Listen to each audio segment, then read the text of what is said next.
साथियों, इंडिया गठबंधन दिन प्रतिदिन कमजोर होता जा रहा है। उसके घटक दल एक एक करके इंडिया गठबंधन से अलग होते जा रहे हैं या उसको ठेंगा दिखाते जा रहे हैं। नीतीश कुमार ने विरोधी दलों को एक सूत्र में पिरोने का बीड़ा उठाया था, लेकिन वो इसमें सफल नहीं हुए और उन्होंने देखा कि ये सब दल एक साथ नहीं आ सकते हैं और इनको मना पाना, समझा पाना उन्होंने मुश्किल समझा और वो इंडिया गठबंधन छोड़ करके एनडीए गठबंधन में भाजपा के साथ चले गए। उन्होंने पाला पलटा, यद्यपि उनका नाम ही पलटू राम है, तो उन्होंने अपना पाला पलट करके एनडीए गठबंधन में चले गए। अब ममता बनर्जी ने कांग्रेस से कहा कि हम यहाँ पर किसी को एक सीट नहीं देंगे, हम अकेले चुनाव लड़ेंगे। यहीं तक वो सीमित नहीं रही, उन्होंने आगे कहा कांग्रेस अकेले चुनाव लड़कर 40 सीटें नहीं प्राप्त कर सकती है। तो दूसरे नंबर पर ममता बनर्जी ने इंडिया गठबंधन से दूरियां बनाई। तीसरे नंबर पर अरविंद केजरीवाल आते हैं। उन्होंने कहा इंडिया गठबंधन को, कांग्रेस को पंजाब में कोई सीट नहीं देंगे। दिल्ली में एक सीट देने का इरादा उन्होंने दिखाया। तो इंडिया गठबंधन से तीसरे नंबर पर अरविंद केजरीवाल ने दूरियां बना ली। अब चौथे नंबर पर आते हैं अखिलेश यादव। उन्होंने बड़ा दिल दिखाते हुए उन्होंने कहा उत्तर प्रदेश में 80 सीटें हैं, मैं 11 सीटें कांग्रेस को दूंगा, बाकी सीटों पर हम चुनाव लड़ेंगे, जयंत चुनाव लड़ेंगे। 11 सीटें कांग्रेस को, 7 सीटें जयंत चौधरी को। जयंत चौधरी की 7 सीटों में 3 या 4 कैंडिडेट अपने लड़ाने की बात कही। तो इन्होंने, अखिलेश यादव ने कांग्रेस को ठेंगा दिखाया और जयंत चौधरी का कद बहुत छोटा कर दिया। जयंत चौधरी इससे असंतुष्ट होकर इंडिया गठबंधन छोड़ करके वो भी एनडीए की तरफ चले गए। तो चौथे पर थे अखिलेश यादव, पांचवें पर जयंत चौधरी भी इंडिया गठबंधन छोड़ करके सपा से नाराजगी के कारण, सीटें कम मिलने के कारण वो भी एनडीए में चले गए। इस तरह 5 घटक दल तो इंडिया गठबंधन को कमजोर कर चुके हैं। समाजवादी पार्टी अपनी तानाशाह रवैया जो दिखा रहा है, जबकि इसके ओबीसी के नेता ओम प्रकाश राजभर और तारा सिंह चौहान, धर्म सिंह सैनी, केशव देव मौर्य और जयंत चौधरी इनकी पार्टी छोड़कर जा चुके हैं और स्वामी प्रसाद मौर्य ने इस्तीफा दे दिया। पल्लवी पटेल ने बगावत कर दी है, वोट न देने की घोषणा कर दी है और के गौतम ने भी महासचिव राष्ट्रीय महासचिव पद से इस्तीफा दे दिया है। मुस्लिम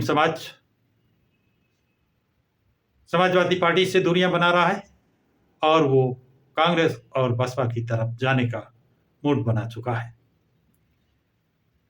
इतना ही नहीं, फारूक अब्दुल्ला ने भी इंडिया गठबंधन से दूरियां बनाने का निर्णय ले लिया है, वो भी दूरियां बना रहे हैं। अब कांग्रेस के सामने, कांग्रेस एक राष्ट्रीय पार्टी है और भाजपा के बाद दूसरी नंबर की पार्टी है। कांग्रेस अकेले दम पर उत्तर प्रदेश, उत्तराखंड, पंजाब, हरियाणा, हिमाचल प्रदेश,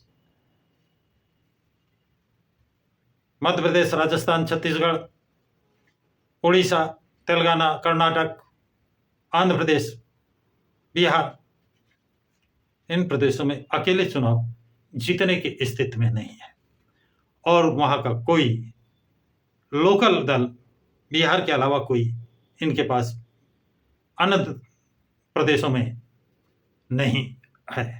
ऐसी स्थिति में इन सभी प्रदेशों में बसपा का, बहुजन समाज पार्टी का अच्छा खासा जनाधार है। इसलिए पहले भी बसपा पार्टी को मिलाने का प्रयास कर रहे थे और अब प्रयास और तेज हो गए हैं। लेकिन इंडिया गठबंधन के कुछ घटक दल, जिनका गोपनीय समझौता एनडीए से है, एनडीए ने उनको ठेकेदारी दे रखी है, जिम्मेदारी दे रखी है कि इंडिया गठबंधन में बसपा को किसी सूरत में न आने दें, तो अड़ंगा डाल रहे हैं और आगे भी डालेंगे। देखना यह है कि इंडिया गठबंधन, कांग्रेस बसपा को अपने साथ लेते हैं अथवा नहीं, क्योंकि इस बात को पुराने राजनीतिक लोग अच्छी तरह जानते हैं। बगैर बसपा के कांग्रेस विजय हासिल नहीं कर पाएगी। इसलिए अब इंडिया गठबंधन की मजबूरी है और मायावती जरूरी है। और मायावती को पीएम का चेहरा जिस दिन कांग्रेस इंडिया गठबंधन घोषित करता है, उसी दिन ये मान लीजिए कि एनडीए का 10 से 15% वोट घट जाएगा और इंडिया गठबंधन का 10 से 15% वोट बढ़ जाएगा। ये क्षमता, ये दम यदि किसी में भारत में है तो बसपा सुप्रीमो मायावती के अंदर है। अब ये विचार इंडिया गठबंधन को, कांग्रेस को करना है कि वो बसपा सुप्रीमो को ससम्मान वहां पर लेते हैं या नहीं। और यदि नहीं लेते हैं तो बसपा सुप्रीमो पहले से घोषणा कर रखी है अकेले चुनाव लड़ने का, और अकेले चुनाव लड़ने से बसपा के पास 25 से 30% के बीच में वोट है उसका खुद का। ऐसी स्थिति में जो कांग्रेस सपना देख रही है या इंडिया गठबंधन जो सपना देख रहा है कि मुस्लिम वोट और ओबीसी का पिछड़ा वोट उसके साथ आएगा, तो ये सपना उनका होगा, क्योंकि ये लोग उसके साथ जाएंगे। जैसे 25 से 30% बसपा के पास वोट होगा और 20% मुस्लिम वोट अगर बसपा के साथ आता है तो ये करीब 45-50% होता है, और ओबीसी मोस्ट पिछड़ा बैकवर्ड का वोट बसपा के साथ है, वो कम से कम 15% वोट वो भी बसपा को मिलेगा। इस तरह 65 और 70% वोट बसपा के खाते में आता दिखाई देता है। अब कांग्रेस और इंडिया गठबंधन अगर जीत चाहता है तो बसपा से हाथ मिलाए और बसपा सुप्रीमो को प्रधानमंत्री का चेहरा घोषित करे, जीत निश्चित है। और इसके बगैर इंडिया गठबंधन को बहुत जगह तो अपनी जमानत बचाना ही मुश्किल हो जाएगा। तो साथियों, ये जानकारी आप लोगों को कैसी लगी? क्योंकि इंडिया गठबंधन के बहुत से दल इंडिया गठबंधन को छोड़कर जा चुके हैं और समाजवादी पार्टी के ओबीसी के बहुत से लीडर, नेता समाजवादी पार्टी को छोड़कर जा चुके हैं। तो इंडिया गठबंधन कहने के लिए है, अब उसके पास वो ताकत नहीं है जब तक वो बसपा को साथ नहीं लेते हैं, और बसपा के बगैर जीत उनको नसीब नहीं हो सकती है।